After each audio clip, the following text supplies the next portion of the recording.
klepave babe. Kratak sadržaj predstave je takav. U zgradu se useljava mladi par, a u zgradi žive i 3 stare bakice koje ih pošteno izogovaraju kad se oni usele. A kraj ne znam, saznaćete sami.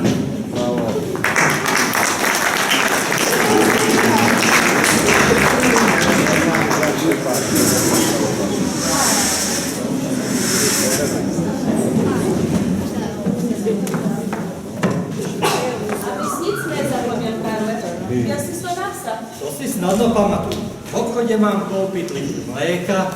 Pol litru nám kúpiť nestačí. Teda pol litre mlieka a u pekaře púlku malého chleba. I to je moc. Kúpim štvrtku. A co bude prečežný? Je tam kolce, sír od včerejška. Musíme jej sniesť. Už som sa opřel, nemôžu sa na ne ani podívať. Tak si vezmeš mlieko s chlebem. Ten mi je milejší. Pani Dimitrova, je váš starý doma? Spí, po nočnej službě. Tak poďte sem, to budete koukat, až vám povím, jaké svietne skažky. Představte si, pani Dimitrova, že teď šla ta mladá coura z Hořečka s tím svým budiš k ničemu dolů a představte si, že ho nechá tahat nákupní tašku. Posílá ho nakupovat a sama si jde s taštičkou. Udělala by to některá z nás, paní Dimitrova? Takhle může před veřejností kompromitovat. A před jakou veřejností? No, před vámi a přede mnou, před vaším starým a před mým starým. Naši muži by nám takovou nákupní tašku narazili na hlavu.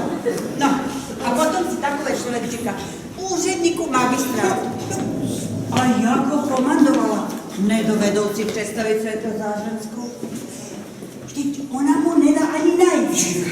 Chtěl koupit litr mléka, asi má hlad. A ona jako furt je na něj, že půl litr nestačí. Chtěl koupit půlku chleba a jí to bylo moc peněz. Tak na něj vybakla, že čtvrtka úplně stačí. To by tak měla říct mému starému. Tak by nesebrala 2 šálky od kafe ze země. Taková je můj starý paní Keprtová. Odejď, jinej by nebyl lepší. Máme nějaký muskej. Slyšela jste ho, že se někdy ozval? Nebo že si dokonce na ní dupnul? Vidíte, to jsem neslyšela. A muž, který si nedovede dupnout, to je bačkora. No, to je mi pěkné manželství. A představte si, že ho dnes den a denně krmí starým sýrem. Dnes mají k večeři zase sýr. Celý týden sýr a zase sýr. A já, co to v tím baráku tak smrdí, tak moc se.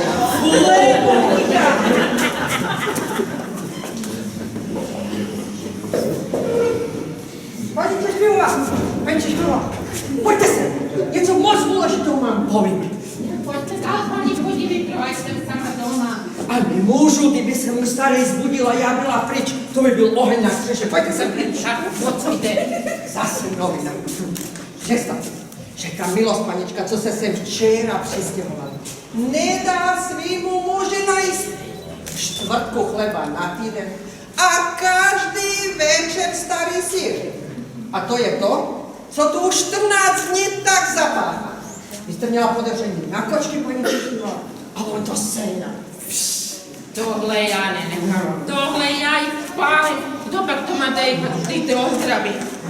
A potom svýho muže, který rád musí chodit nakupovat. Tomu naloží takovouhle tašku. Sama si takhle jde na procházku. Jo, milá paní Dimitrova, to jsou ty dnešní žensky. Ty si to uměli zařídit, jen my jsme byli tak hloupí. Tak ten člověk pracuje celý den. On snad šmárá tam ty adresy v tím plenárenském oddělení. A večer místo odpočinku. To musí nosit vodu, štípat dřívy, tahat uhlí, musí nakupovat. No div, že nemije podlahu a schody. Vždyť on taky vypadá kosa kůže. No nedivila by se, kdyby měli soufat. Vy přece nemůže jinak vypadat. Řekněte, vyhlíží takhle váš muž nebo můj muž? Ne. Ale já myslím, že to není samo sebou, že tak hrozně šetřejí. To něco je. Buď to mají dluhu jako kvíti, nebo něco splácejí. To je možné. Ty vlastně nejedí. Viděla jste někdy jíst? Ne, ja taky ne. Ale na parádu si panička potrpí. Za to on jak prestanec. Co jsme sem dostali pěknou partu. Až uvidím pana domácího, tak mu řeknu, jakou si sem nasadil štěnici. I štěnice, že mám. Panička celý den nic nedělá, jen běhá po radovankách. To by nebylo divu. Povedala strnace dole, že chodí do kanceláře. Známe my tyhle ty kanceláře, to sen tak říká. A zatím by člověk našel někde na ulici nebo no ví kde. Tady to máte, paní Pudivitrova. I já říkám, není na čest. A když člověk tu čest ztratí, je s ním konec. Teď mi řekněte, jak přijeme k tomu my počestné ženské, že z takovouhle máme bydlet pod jednou střechou. Člověku za chvilku bude hamba žít, že bydlet v tomhle hrozném domě. Tak co je s to večeři? Jdete s tím ještě dlouho. Paní Kratova, paní Kratova. Ani k nám nechoďte, paní Češpivá, mléko mi utehlo musela si. To jsem se dověděla pěkný věci od tým mladý zložička. Víte to, paní Kratova? Co pak? Muži peníze sebere, jíst mu nedá, jen suchou kůru síra. A pak si představte, že z toho malého platu cupa můžu mít za to pucování lamp. On pucuje lampy. Ty jste říkala, že je úředníkem magistra. Jo, pěkný úředník, ten na to vypadá. Všimla jste si jeho umaštěný kalhot. Tak vidíte. Pak si představte, že z toho malého platu splácejí staré dluhy a taky ten nábytek, co si včera přivezli. To toho je, do náruče by se to A vešlo. ona není žádná úřednice, než obyčejná holka, která nechá svého muže pracovat a sama se pláka v kavárně nebo v duchy, kde je.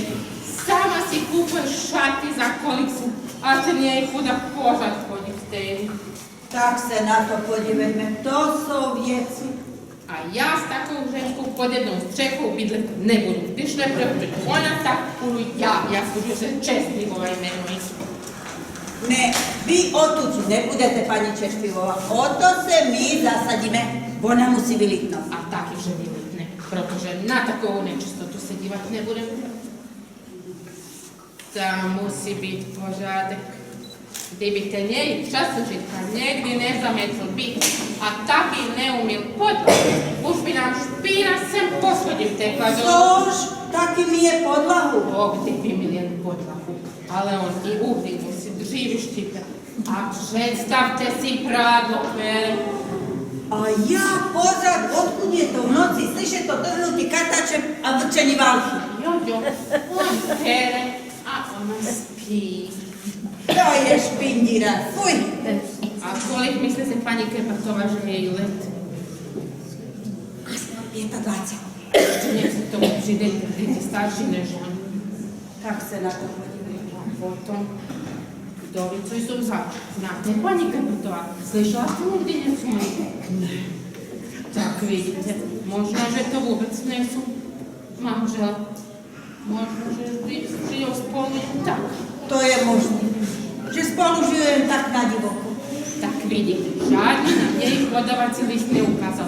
Tak my nemusíme věřit, že jsou svoji před zákonem. Pravda, pravda. Taky si od dneška ani nevšiml. Ještě by lidi říkali, že držím s nima dohromady. No tak, do nějakého maléru přijít. To ví, co ty lidi mají na svědomí. Bodejte, ještě se kvůli jim dostat do nějakých nepříjemností. Já myslím, že zrovna jdou. Jdou. Dobrý večer.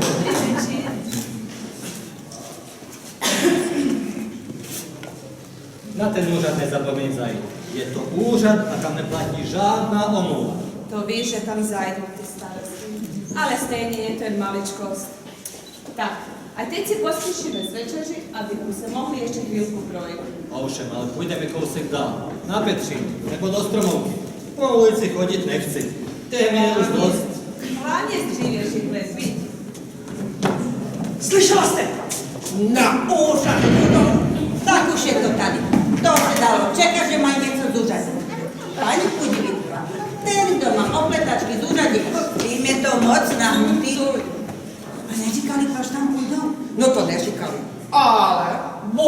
to asi moc důležitý, protože ji přísně nakazoval, že zítra tam musí. No jo, tak to bejva. Přece něco provede a pak se kvůli tomu musí chodit na úřad. My se ještě dočkáme toho, že se z toho úřadu jednou nevrátí a že si je tam ne. Docela nic bych se tomu nedivila. Je mu to nejhorší koukazovka. A ona, jak by jsme, ta její potilkost je moc nebezpečná. Nepřekvapilo by mě, kdyby to byli ty lupiči, co v té bance ten milion lapli. Krk na to dám, jak mám jen jeden, že to tak. A proto říkám, o takových lidí na kilometr tam. To je málo, aspoň na 10 kilometrů. Páni Pudivi, jo, věří, že se kvůli jim chce paní Češpivová stěhovat?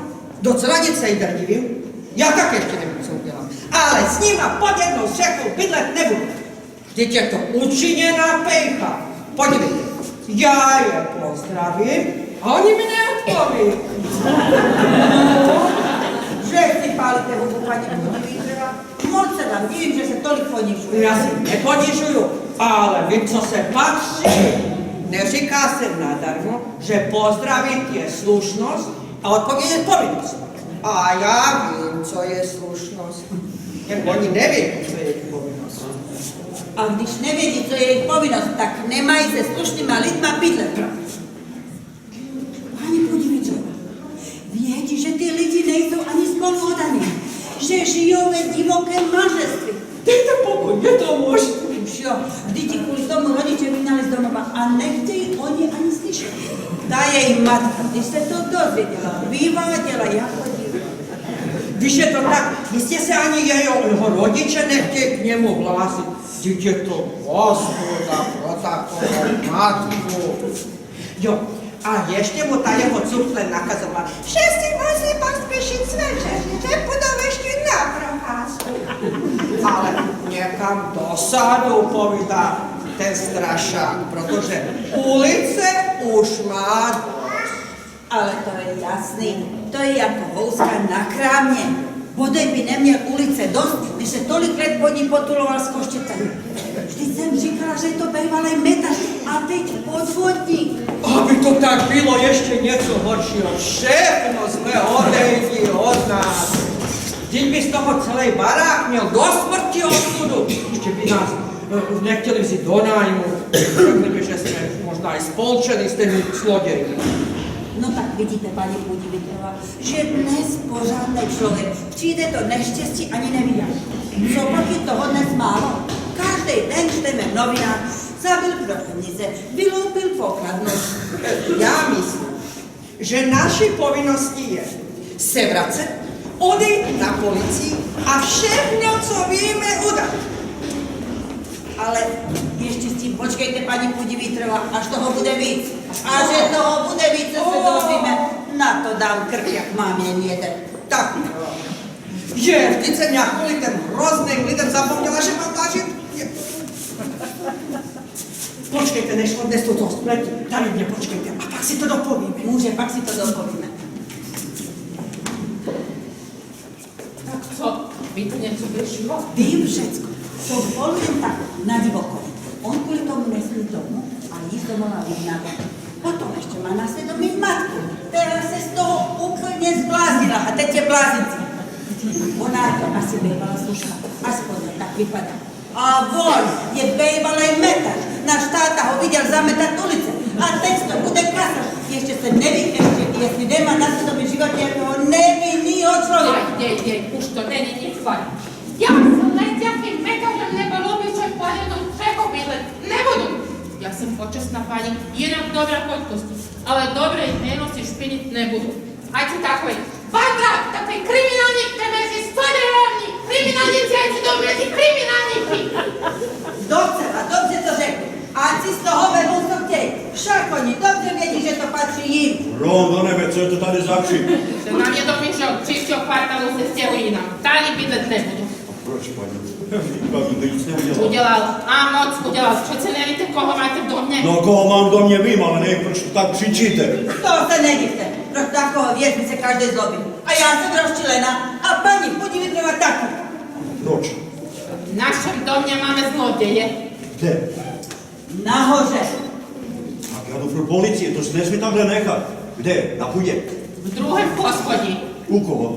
Vy se ptáte, ako jdete zvládli. Což nevíte, co je to ta nová partaj? Téma. No, tak co se říká úředník. U nás takové lidi nejsou. Ale ty mladí, co se sem včera přistěhovali. To, že jsou... Jo, zloděj, a já s nimi bydlet nebudu. Ne, jak to víte? Přece jsme ještě neviděli jejich přihlasovací list. Z toho se nic nedovíte. Tam takové věci nepíšu. Vypatrali jsme, že to bývalý metaž, který už metaže není a teď dělá kasy a za pomocnici si vzal tu starou panu, která když se nemohla prodat za pořádného člověka, tak se nastěhovala sem k tomuhle našemu kasaři. Počkej, jako vy, to se musí hned jednat. Jenom nekřičte, abyste ho neupozornili, že jsme mu nastoupili. Já si ho vemu na paškal a usečím ho. Tak, už to prázdnu. Jo, prasko to, ale můj zásluh. Já tomu udělala konec. Tak už byl sakra, nevidíte čas. Teď vidí nás barák, takhle prstem ukazují. Počkejte, nekřičte. To se všechno vysvětlí. Že se už za mnou nestarat, to se sem stěhuješ a jeli hodin teď zde bydlet. A jak to mám vědět? Pronajmám být sám? Ne, pronajmá pan domácí. A vím, komu ho pronajmá? Nevím. Já jenom vím, že se někdo stěhuje, já mu přihlasovací list a jdu s tím na magistrát. Tak půjdeme na pana domácího a zeptáme se ho, jestli ví, jakou partaj nám sem nasadil. Dobrý večer. Dobrý večer. A vy jste ta nová partaj z Ořeška? Ano, Já jsem správce domu. A právě jsem šel k vám pro přihlasovací list. jako nás zavolal. Chtěl jsem se u vás zastavit a odevzdat vám ho zde. No v pořádku. Ale to ještě není všechno. Potřebuji ještě vaše dokumenty. Dám vám i svůj domovský list a domovský list mé sestry. No, v pořádku. A jak je to s vaším zaměstnáním? S mým zaměstnáním? Jak to? No, kde jste přece zaměstnána? Kde je zaměstnána vaše paní? Mám žádnou paní. Co za tu dáma? Brat vám přece řekl, že jsem jeho sestra. Na přihlasovacím listě, na domovském listě vám přece píše, že jsem advokátem a má sestra v úřednici v mé kanceláři. No, a co ještě? Jak se daří vaší mamince? Naši mamince, ta už je mrtvá. Už je... Dávno mrtva. Já už jsem ji ani nepoznala. Zemřela, když mi byl rok.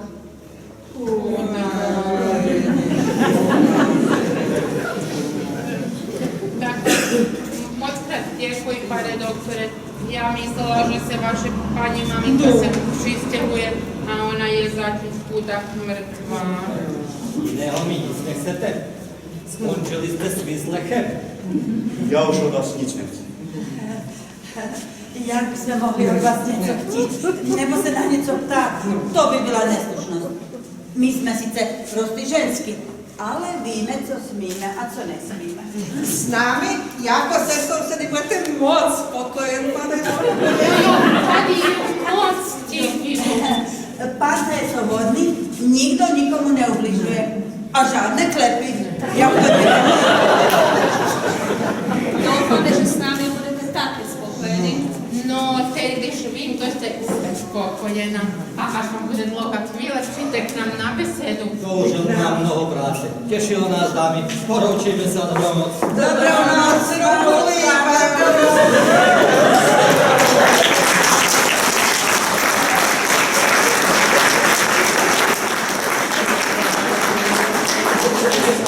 hned je vidět, že je to bratra, sestra.